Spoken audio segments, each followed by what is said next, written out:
All right. Hi, everyone. Welcome to tonight's Med Mentor Monday. The topic is choosing a school list, and this is really intended for people who are applying to medical school this coming cycle. So we do a session like this almost every year, and the recording will be posted on our YouTube channel for later viewing. And so if you are getting ready to submit your med school application sometime in May, June this year, this is the perfect session for you. So let's get started by just introducing ourselves. We have a great panel tonight of current medical students at DGSOM. And if this is your first Med Mentors event, Med Mentors is a group of medical students at UCLA who are here to provide free advice and resources to all pre-med students, both at UCLA and beyond. So we host panels like these, we do one-on-one advising, we do application essay reviews for free, so you should check that out. And all of that's on our website and will also be linked in the chat. All right, so let's get started with introductions. So Amanda, do you want to start? Just say your name, your year, where you're from, and then you can even say if you took a gap year or not. Yeah, so my name is Amanda. I'm originally from Florida. I took one gap year and I'm an MS1.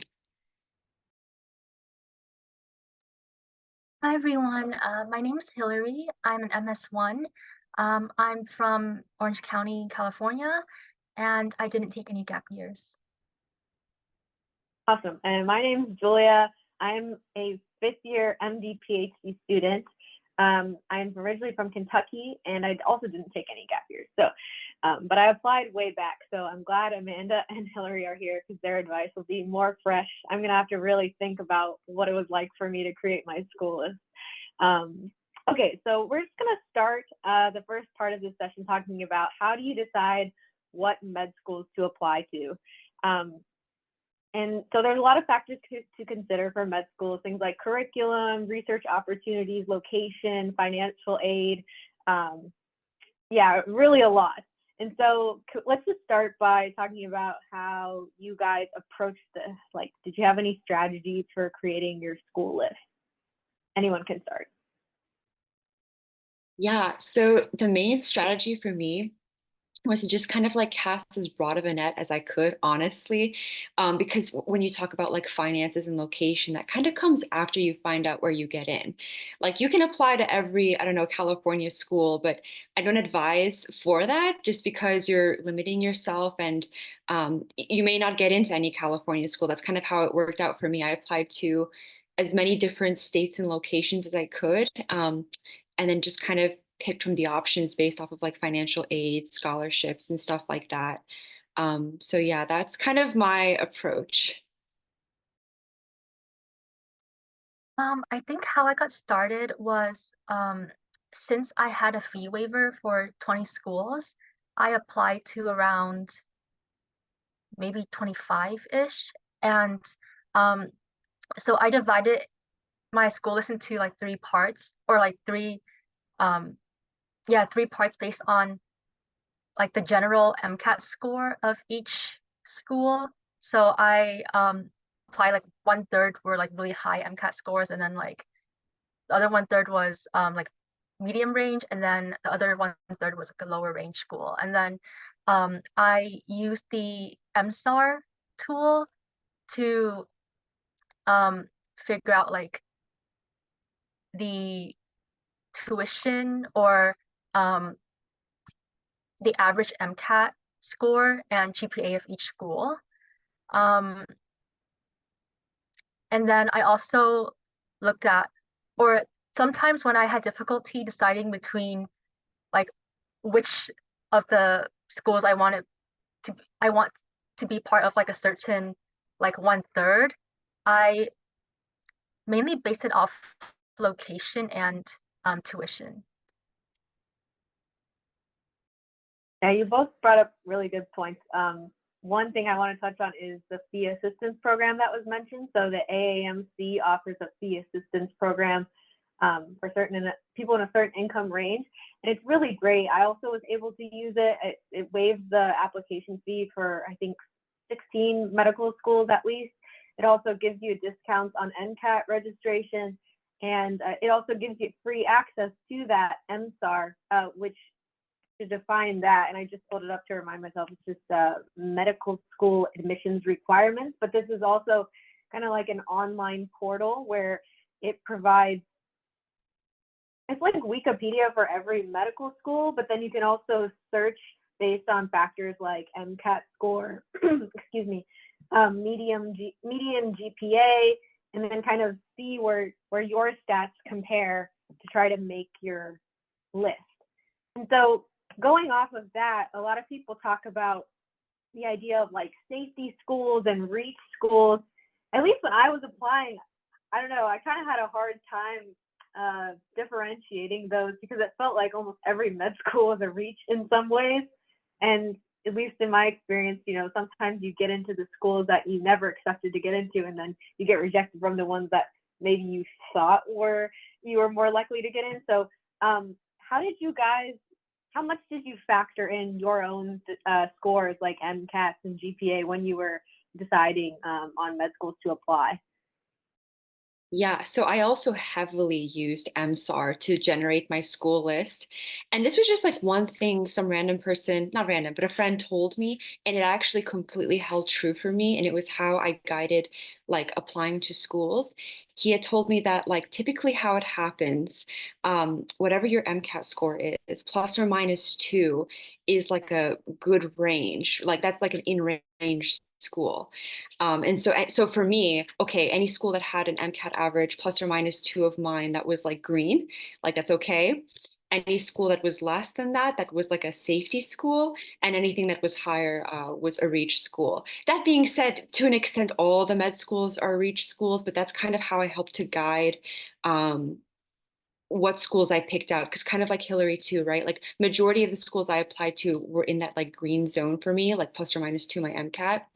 Um, and then some in the blue, some in the red, like very, very reach. And from my personal experience, I didn't get any interviews from schools that were below 2 points of my MCAT. I didn't get any interviews from schools that were above 2 points of my MCAT. I only got interviews and acceptances to schools like close to my MCAT score. That being said, that's not true for everybody. That just happened to be true for me. But yeah, that was a very useful tool for me, for sure.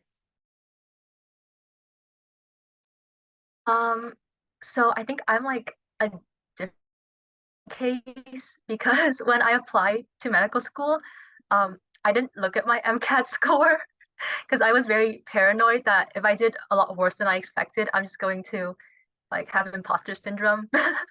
Um, so well, I know what my GPA was, but I didn't really know what my MCAT score was going in. So I applied. That's why I applied to like a range of schools, which is kind of risky.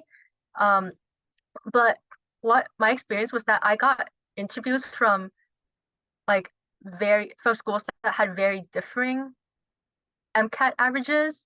I think maybe like the highest and lowest, maybe they had like a difference of like 12 points for their average.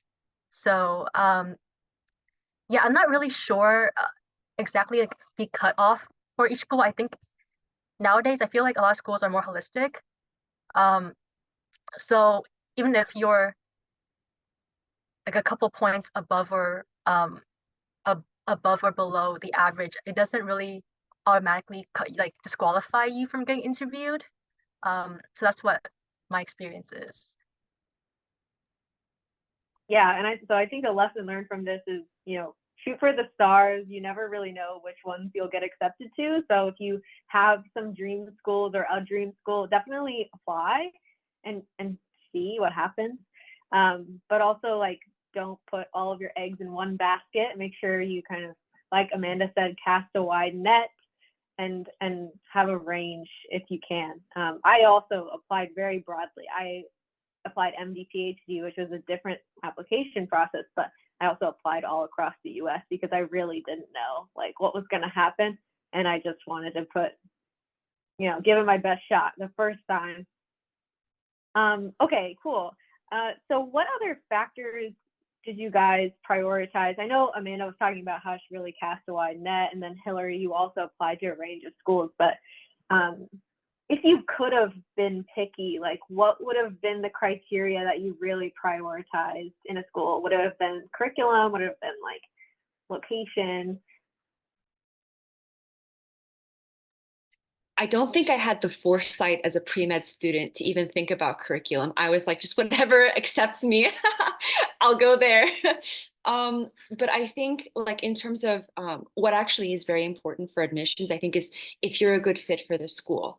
So I actually had an engineering background, and I played that up a lot in my application. But there's a lot of schools that really like that. Like there's a school in Illinois, I think University of Illinois Urbana-Champaign is like a specific school that loves engineers. So if you're somebody that has an engineering background, and you would like to go to a school that kind of integrates that with medicine, like you'd be a great fit.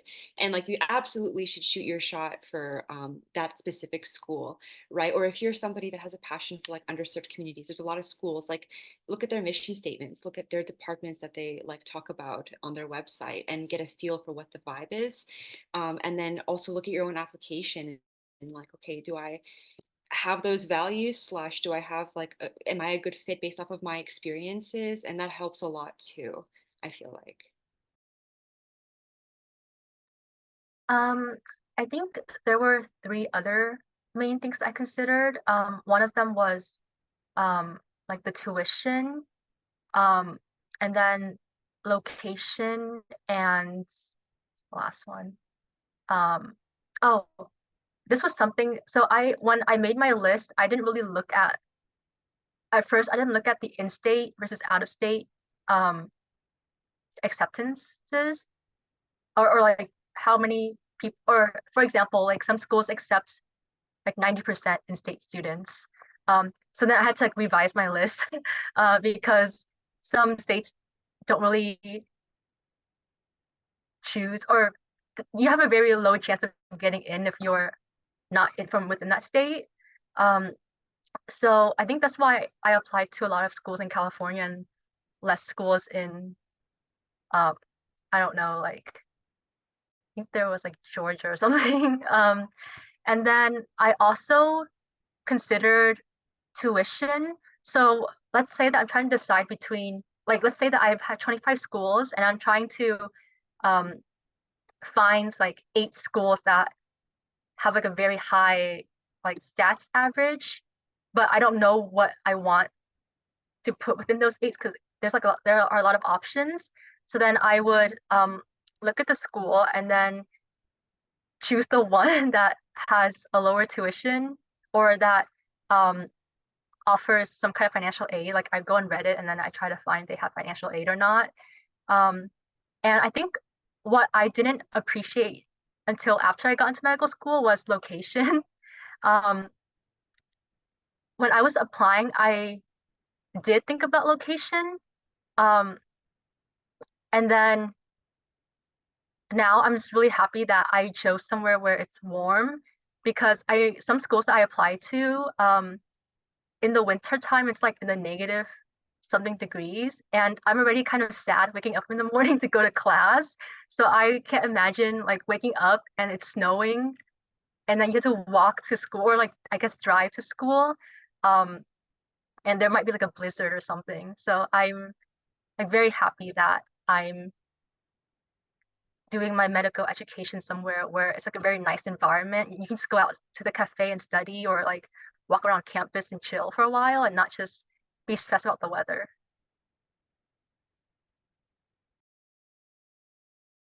Yeah, I think that's great advice. And I mean, like we said, cast a wide net still. You can be picky once you get your acceptances, but it can be really difficult not to be picky up front. I don't know, you just got to think about sometimes the worst case scenario, which I know a lot of people don't want to go there, but it's like you don't want to apply to too few schools and then get rejected and then have to apply again. It's totally fine to apply to medical school multiple times, but it's exhausting and it's expensive. So you want to really just, yeah, throw your all at everything the first time around. And even for me, I remember I had those 16 medical schools waived, but then I kind of panicked at the end and I was like, I don't know if that's enough. And so I just threw 2 more on and I paid the fee for them because it was just a panic in the end, trying to do process of elimination without really knowing anything about the schools. It really, if it feels kind of like a random choice of what you're picking, sometimes it really just is. And that's okay, because you'll learn more about the schools when you interview at them and when you go to second look once you're accepted and things like that. And that will really help you with your decision. Right now, your goal is just to get into medical school. Okay, so going off of that, Hillary mentioned she applied to 25 schools.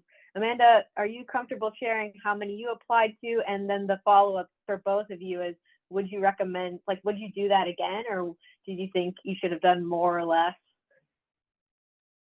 Yeah, I think I checked. I started off applying to 25 schools, and then as the application season went on and I wasn't getting as many interviews, I panicked and added on like 6 more schools. So I think I ended with just over 30 applications in total.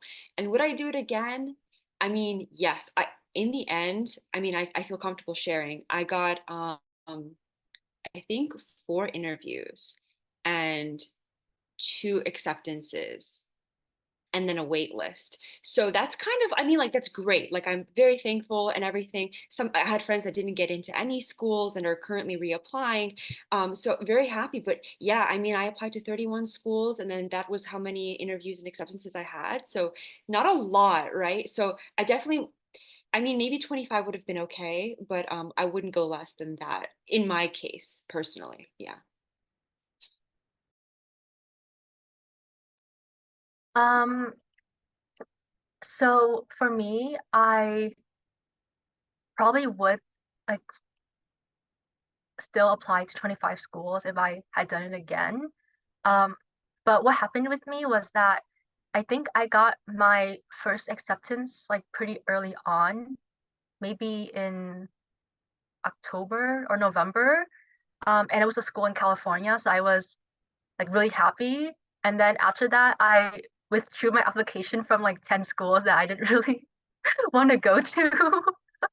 Um, and then um, yeah, I think it also depends on your financial situation. So if you're able to have like the fee waiver and apply to 20 schools, then definitely apply to like fill the max.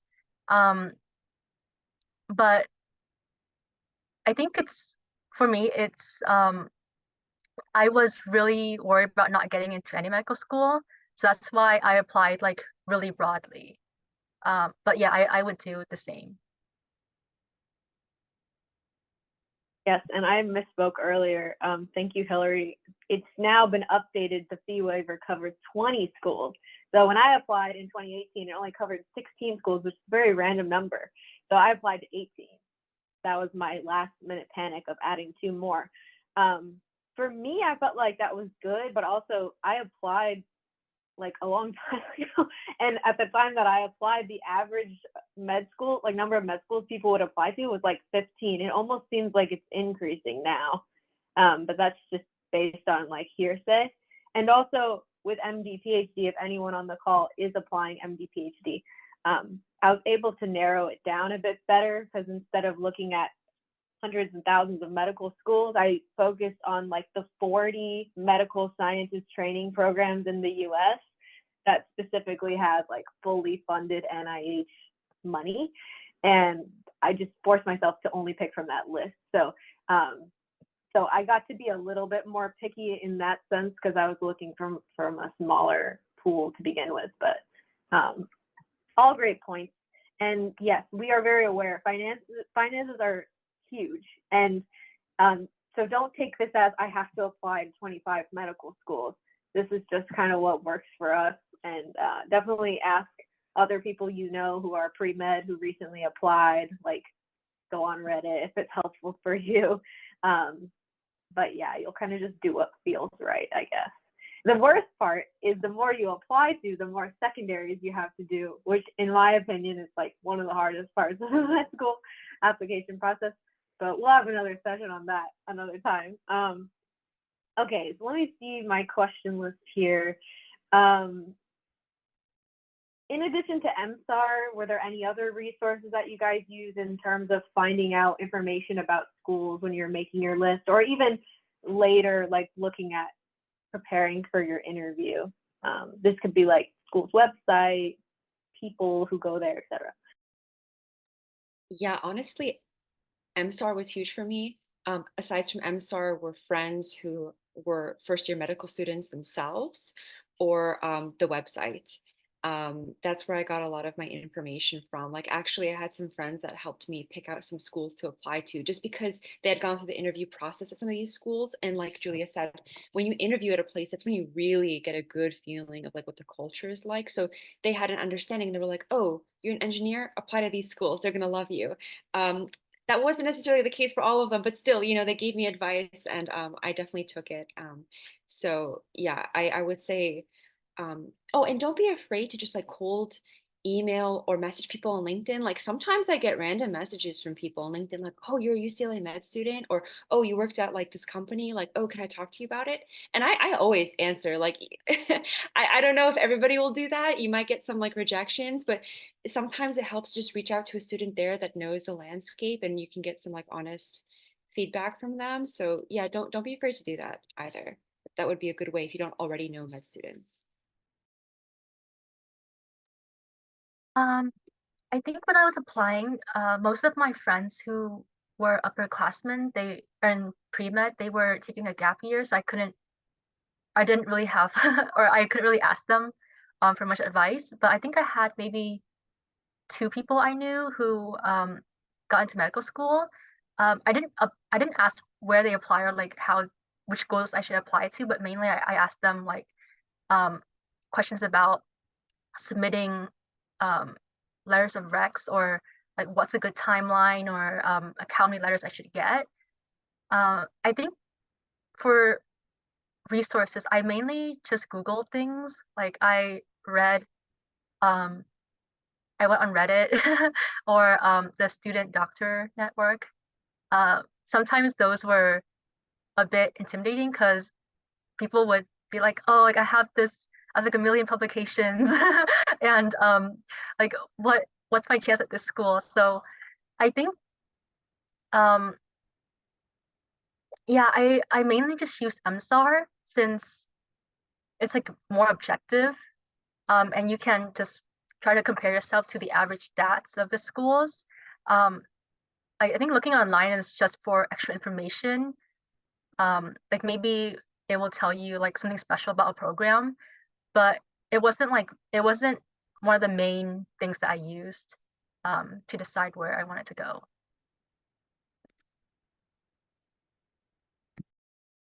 That's helpful. Thank you. I'm trying to collect my thoughts from this section before we transition to how you actually talk about why you want to go to a certain school in your secondary essays or in your interviews. But I think some major points we hit on in this first part, again, is just cast a wide net, dream big, but also like have some realistic options if possible. And like logistical, technical things to double check is, we did say you can apply to schools outside of your MCAT range, but definitely make sure that the school doesn't have a hard cutoff, because I wouldn't want you guys submitting your application and paying that fee and it straight up says like, we're not even going to send a secondary to someone who has below whatever. I've seen that. It comes to mind actually Emory University, because that's where I went to college.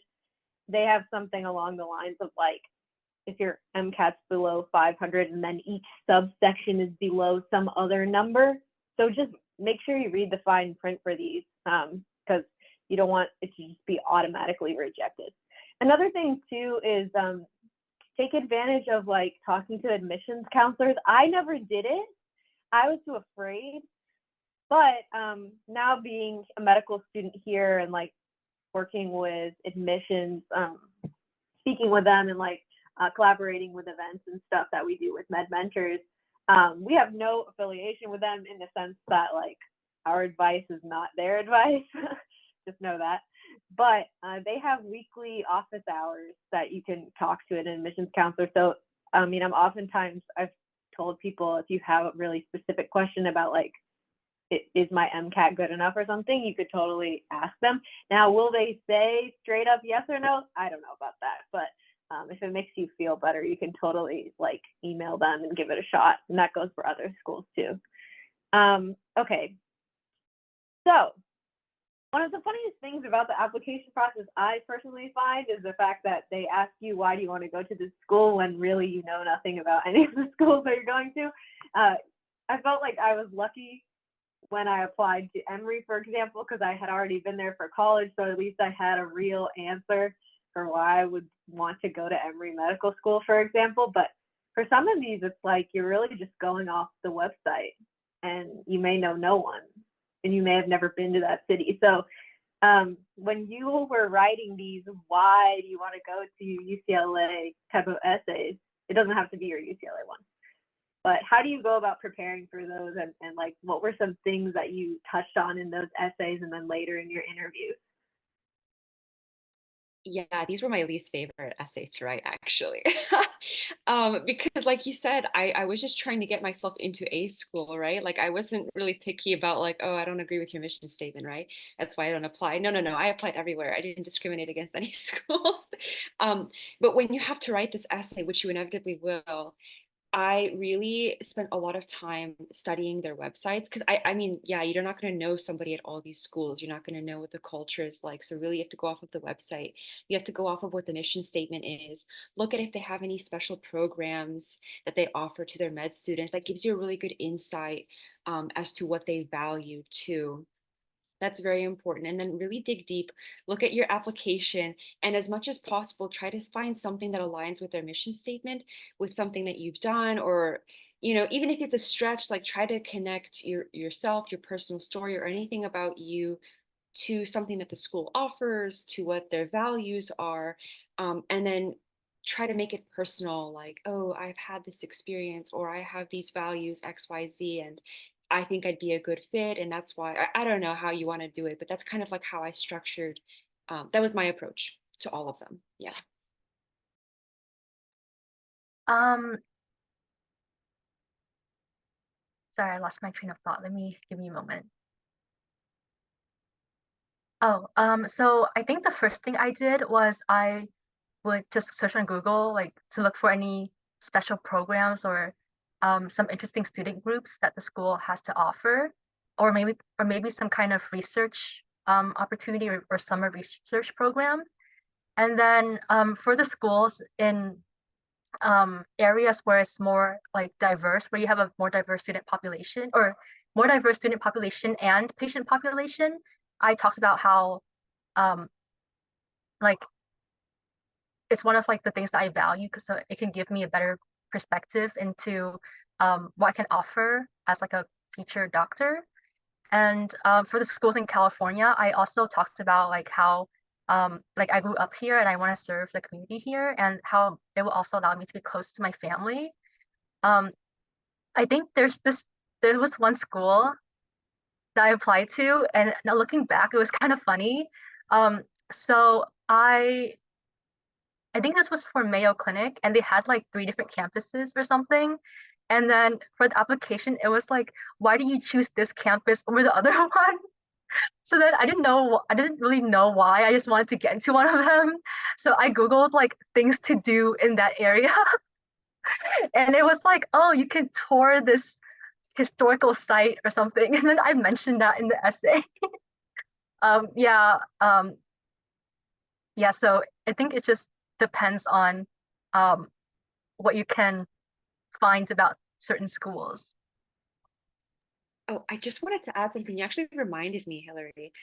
Like I think for the most part, state schools tend to prefer their residents. Like at least that was the case for the Florida schools. So I know this is like kind of off topic right now, but definitely apply to your in-state schools, your public in-state schools, because that's where my other acceptances came from too. I think the Florida schools favored me because I was a Florida resident. And then thank God UCLA accepted me, and here I am. But yeah, those are going to be your safest bets, from my experience and my friends' experiences as well too. Yeah, I also got that advice when I was applying to apply to all of your in-state schools. But I actually didn't because MD PhD, and again, I was going for that list of NIH funded MSTPs, and there isn't one in Kentucky where I'm from. So I was like, I think a lot of my pre-med advisor at the time was like, no, don't not apply. But I was like, forget it. I'm gonna go for it and just see, because like this is the program I want to do. So that's kind of the only exception I can think of. Definitely try to consider those to be maybe a safer bet, especially if, like Hillary said, like 90% of their student body is from in-state, then okay, like you're definitely gonna have a higher chance. Okay, cool. I think this is all good. I also am just reflecting on like how I wrote about why XYZ, and I also did it similarly. I tried to like connect to something personal if possible, maybe find like a student organization that I thought was interesting at the school. Like if you're applying to UCLA, you could say you want to join Med Mentors. And then also definitely have a line in there about the location. I think that's like an easy hack that you can add to every why school essay, is just like, oh, I want to be in this city for XYZ reasons. And if you don't know anything about the city, just like Google it, because there's definitely information there. Try to avoid the like generic phrases like I'm choosing this because of the curriculum, or like the wide range of clinical, like try to be specific. Try to say, I'm choosing UCLA because I want to do the Prime program or the Drew program, or like I don't know, things like that. Just be more specific if you can. And then you also don't have to say every single thing the school has either. Like I think my general rule of thumb was like pick 2 to 3 things about the school and really like focus it on that. Normally it's just a paragraph. And then for the interviews, I mean, you guys both interviewed on Zoom, virtual interviews, which is really like the standard now. I actually had an in-person interview because this was pre-COVID. And so it was a lot easier for me to answer why I wanted to go to school after I had spent a day or two there. How did you guys, I guess, learn about the schools when it was entirely virtual and express that enthusiasm in your interviews? Yeah, I'm just going to defer to my answer for the essay. I completely relied on the website to make all like judgments and to collect all information. Um, it's just some things that I thought about now, like if a certain school has a specific research program or does a specific kind of research that most schools don't do, that's a really good thing to know. Actually, one thing that I won brownie points for in an interview was I had looked up that they had given that there was like these opportunities to apply for like research stipends at the school, and I brought that up like, oh, I love how, I don't know, USF like gives their students opportunity to conduct their own research with XYZ like research stipends, and they were like, wow, not many people know about that opportunity. And that was just me like clicking around on the website trying to find anything I could to be like, oh wow, this is why I want to come here. So definitely, like, I spent a lot of time for the schools that I interviewed at, studying the websites, the student groups, and all that stuff too. Yeah, I agree. I think when I wrote the essays, I didn't look into the curriculum as much. And then before my interviews, I would actually like look into like their the layout of the curriculum. Like I know some schools have um a summer period where you can I think be sponsored by the school to do some kind of research program or go abroad. And um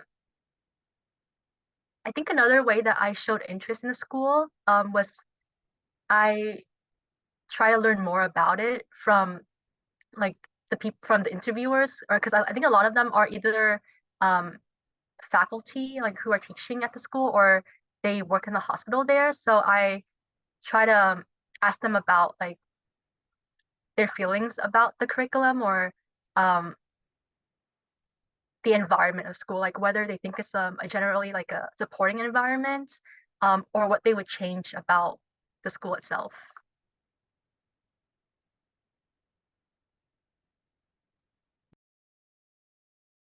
Okay, and then related to that, once you kind of really knew everything like about the school and were making your final decision, like, I mean, how would you guys answer now, like why you chose UCLA, for example?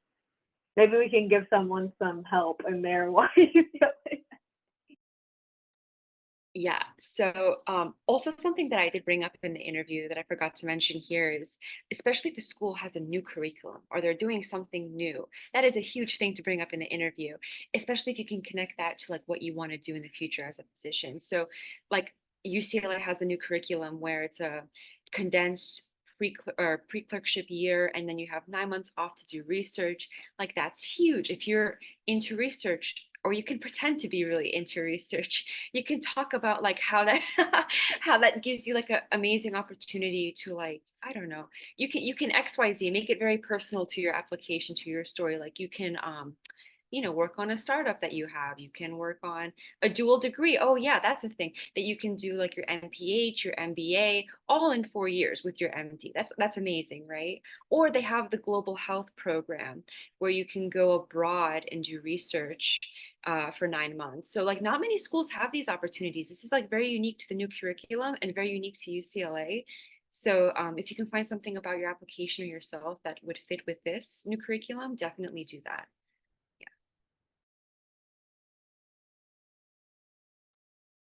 Um, so I think for my UCA application, I'm not really sure.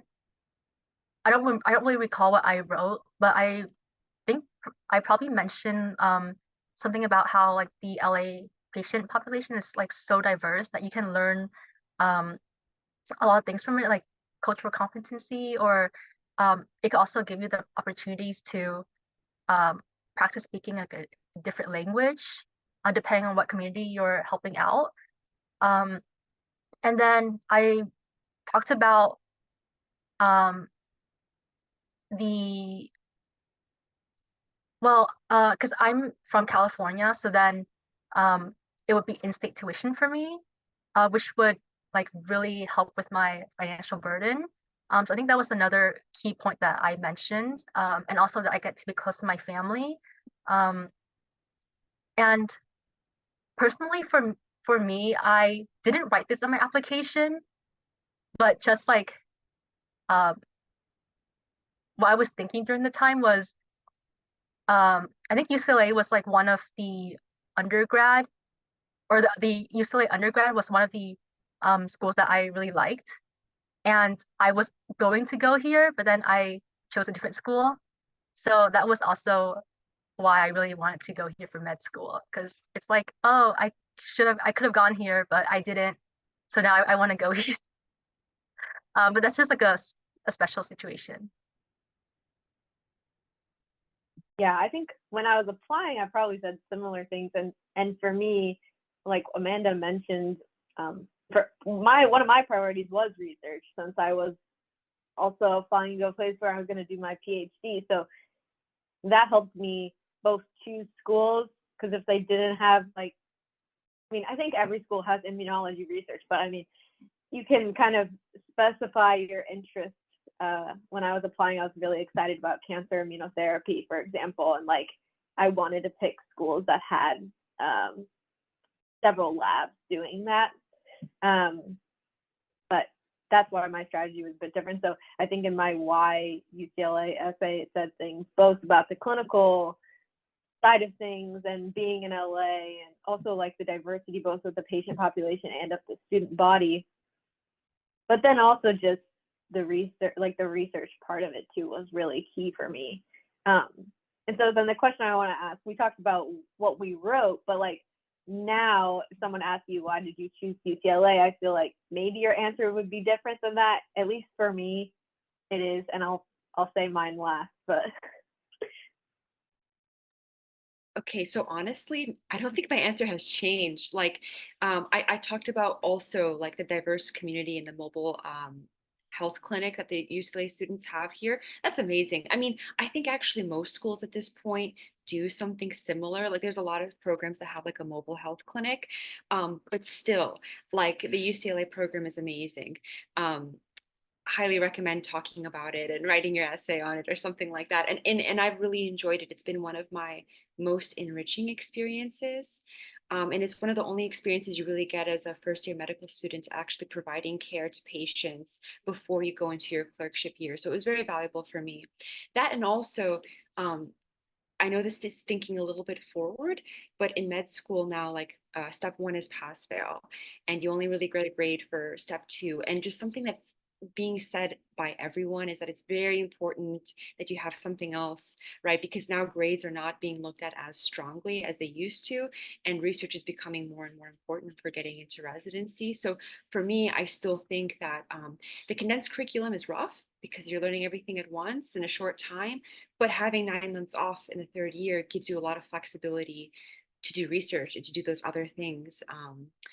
And yeah, so I still stand by that. That was like a huge plus for me. I still like am very happy with that. And yeah. Yeah, so when I was trying to make my final decision of where to go, I already had a bias like favoring UCLA because I actually really wanted to go here. But other things that I considered was like having the pass fail curriculum because I thought that it would make the med school environment a lot more collaborative. So there'll be like students will help each other and like share notes and stuff to so that everyone can pass their exams. And I also tried to find places where there were a lot of study spots.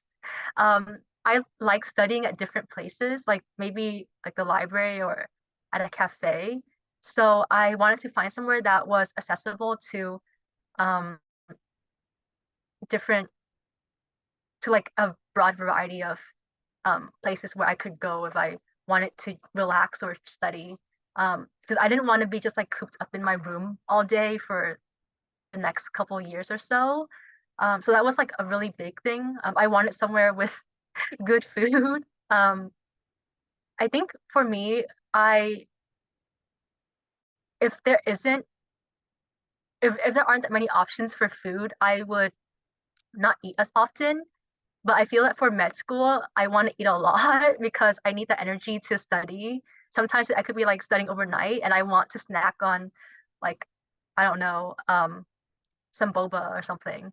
So that's why I think considering location and accessibility to like different things to do is um, something to consider. Yes, I agree. Like food, I mean, it doesn't come up on the MSAR, but like if you have the privilege to make decisions at the end of your cycle, and you're actually deciding between, two or more schools, then yeah, you can start to get a little more greedy, I guess, and pick things like location and food and quality of life. And that was really kind of how it worked for me, in the sense that yes, I still valued all the things I wrote about in my essay, but now after a year of applying, like I was much more informed about it too. And I actually got to meet the people in person and like tour the campus for my experience. And so I think my answer now, it really came down to the people and the place for me. And that was, I mean, really great that I could consider that in the end. For me, when I was interviewing, I didn't actually find things like curriculum to be that different between schools. Like I kind of just accepted that, like, wherever I go, like I'm going to learn the same stuff. I'm going to take the same board exams and I'll be a doctor in the end.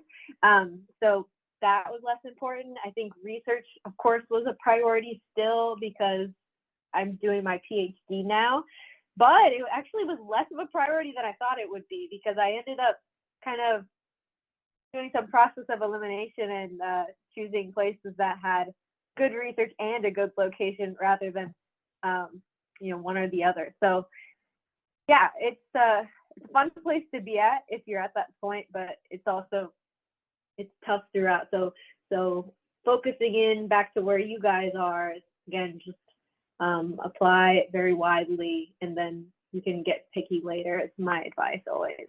Okay, so I think now we have a couple minutes for open Q&A, and we did have some questions submitted in advance. One of them is, kind of similar to what we were just talking about. Someone says they haven't had, like, they don't know their MCAT score yet, and they're testing, like, I guess where they won't know it before they apply. And so their question is, like, how do you gauge yourself? Would you ever apply to a short list of schools that you actually want to go to, but may be more competitive? And then it says, and hope you don't have a second round of applications, but if you do, apply more widely in the second cycle. Okay, that's a loaded question. The first part is, how do you gauge yourself without your MCAT? We kind of talked about that because Hillary didn't look at her MCAT score.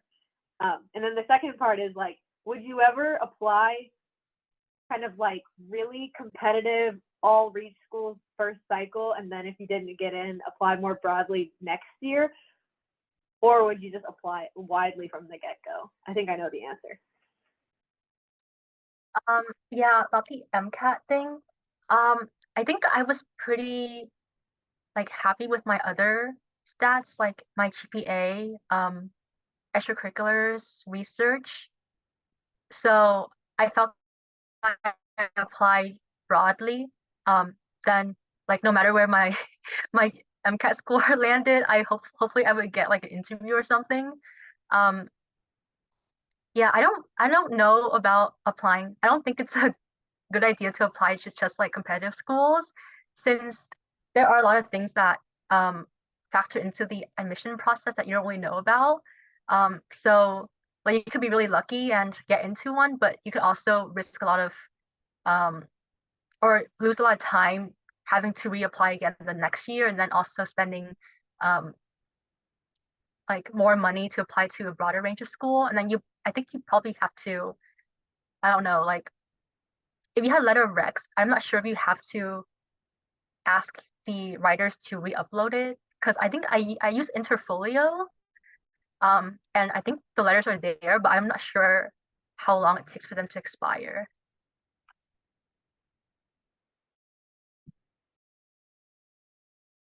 Amanda, do you have any thoughts on that?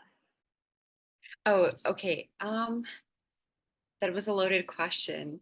I think it really depends on your values, right? Because I think it was mentioned, like, do I just apply to top schools, and then if I don't get in, then reapply next time, more broader? I think it really depends. Like, do you want to go through that again? Like, it was rough. Like, I will say, like, I was very burnt out after writing all the secondary essays. That was like the worst thing for me because I hate writing, and it was just so much, and it was just never ending. And I was working full time too, so it was like 8 to 5 working, and then come home and just spend the whole night writing essays and repeat. It was rough.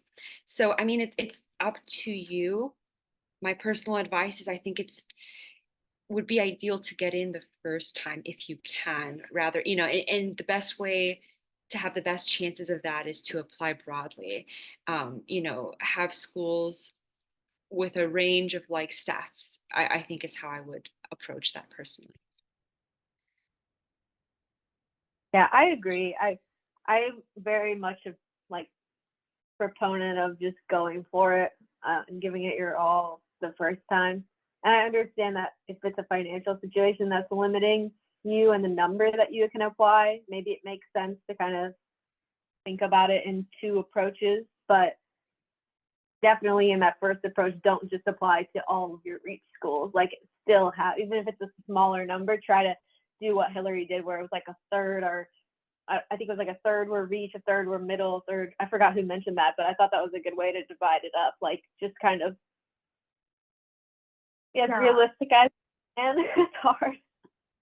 Yeah, I think so. For me, I think my top third was like between like a 518 or higher, and then the middle was like 512 to 518 ish MCAT, and then the bottom third was like 512 and lower. So it's just like there's not really a cutoff. It's just like the general range of things. All right, I got some other questions. I like this one. It says, do you mind talking about weighing the culture of the school versus the curriculum? It says, example, school on the East Coast may have better opportunities for your interests, but then you like the West Coast, like living on the West Coast. I mean, that's a hard question to answer because I think it really depends on what you want out of your school and like what you're looking for out of med school. A very hard question to answer, but if you know what you want from the beginning, like let's say you know you really want to go into a competitive specialty, then I think you really need to think about, you know, how important is culture to you versus opportunity. Like, will you have better opportunity to match into a competitive residency at this school? If so, then I mean, I would really, it may not be, you know, maybe miserable weather, but, you know, it really depends on what you value more, like, you know, culture or opportunities. I don't think I could tell you for you. If it was me, I would probably try to go for the opportunity just because I was kind of undecided going into med school, and I'm still not decided on what specialty I want to do, but you know, never want to like have any doors closed, you know. I think always the more opportunity, the better. But that's just me. Yeah.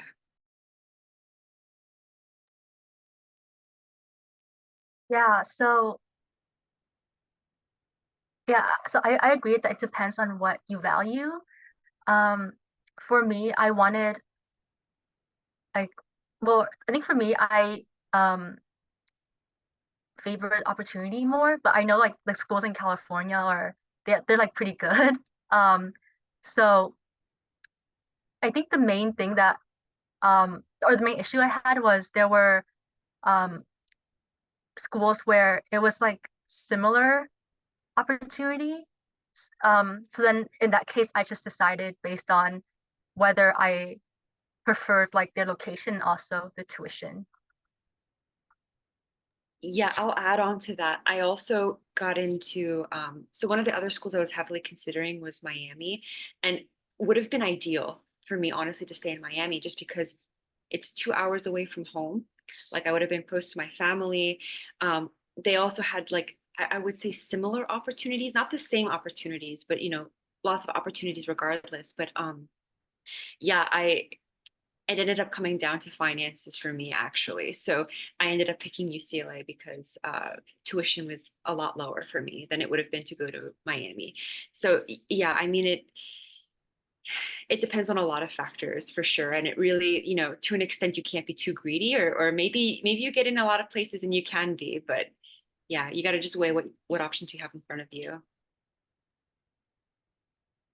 Yeah, in the end, it's a very, very personal decision. And like, I don't know, it's tough. And there's really no right decision, right or wrong decision either. Like, I've found that, you know, it works out. Like, of all my friends who are in medical school, whether that was their top choice or their last choice, or like they got into multiple or they got into one, like, it seems like it always works out somehow. And like, you end up finding your people and you end up getting that degree, and then yeah, so that's it'll shape your life and it'll all work out genuinely. It might not feel like it in the moment, but yeah, just try to stay positive throughout. What else did I want to add? We have another question. Actually, what is your favorite thing about DGSOM or like being at UCLA so far? We briefly touched on that. I already said the people in the place, which is still my answer. Did anyone else have anything else to add?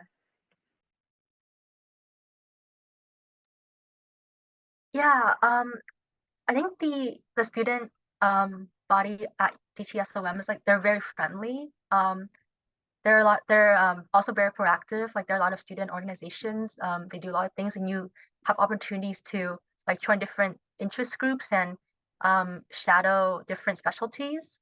Um, and again, the weather here is amazing because over winter break, I went to like Toronto, which is I guess more of like East Coast, upper East Coast weather, and it was freezing. And then I was just sitting there, and then I imagined myself going to school in that temperature. And yeah, I was just like very grateful that I have like a very strong support group here, as well as like it was very easy to connect with people from different backgrounds, like different ages and different interests. Um, yeah, so I really enjoy going to school here. I agree. The people our classmates are very supportive. It's a very collaborative environment, which maybe is not the case in all med schools. Like I study with friends, we all help each other. We're all trying to, help each other do well on our exams and reach our goals. Like it's not cutthroat at all. Everybody's very friendly. I haven't met anybody that is, been unkind or unsupportive. So, I mean, and that includes students, faculty, everyone. Yeah. People here are great. Yes, and this was not meant to be a sales pitch for UCLA. Of course, we're all biased, and maybe some of you are applying. So if you are, that's very exciting. We hope to see you here.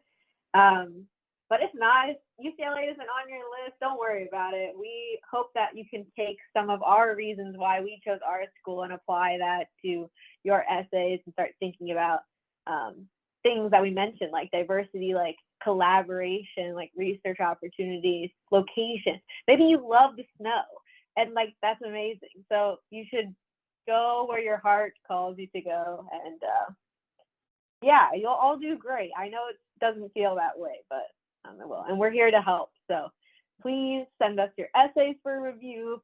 Maybe not us three, I don't know what their schedule is like, but we have our application essays feedback initiative through Med Mentors. We have one-on-one advising sessions through Med Mentors, and you can always just like DM us questions as well, and we'll try to get you the help they need. Okay, with that, thank you so much to our panelists, to our MS1s, busy, and yeah, thanks for coming. We'll see you the next time. Bye, guys.